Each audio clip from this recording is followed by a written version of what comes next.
যারা বৈষম্য বিরোধী ছাত্র আন্দোলন করেছিলেন 17 জুলাই পরে আপনাদের বিভিন্ন প্রেস কনফারেন্সে বিভিন্ন সমাবেশের বক্তব্য আমাদের কাছে আছে।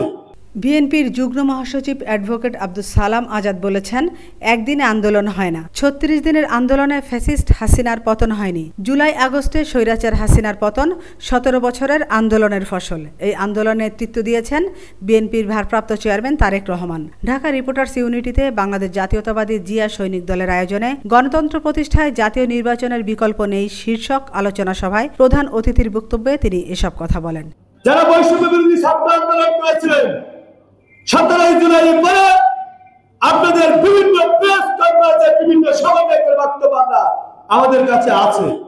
আপনারা বলেছিলেন আমাদের কোঠা সংস্কারের আন্দোলন, এই আন্দোলন যদি কোনো রাজনৈতিক দল হাইজ্যাক করে এটা আমরা মেনে নেব না, আমরা শেখ হাসিনার পতন চাই না, একথা আপনারা বলেছিলেন। বলেছিলেন কিনা? বলেছিলাম। আওয়াজ গেল তাদের বক্তব্য কিন্তু সোশ্যাল মিডিয়ায় আছে। অতএব বাংলাদেশ জাতীয়তাবাদী দল কোঠা সংস্কারের আন্দোলন ট্রাম্প কার্ড হিসেবে ব্যবহার করে পতিত স্বৈরাচার 17 বছরের ফ্যাসিস্ট শেখ হাসিনাকে বিদায় ঘটিয়েছিলেন দেশনায়ক তারেক রহমান। একদলীয় শাসন ব্যবস্থা কায়েম করার জন্য বাংলাদেশ জাতীয়তাবাদী দলকে ধ্বংস করে দেওয়ার জন্য বেগম খালেদা জিয়াকে কারাগারে নিয়ে মিথ্যা সাজা দিয়ে তাকে কারান্তরিত করা হলো।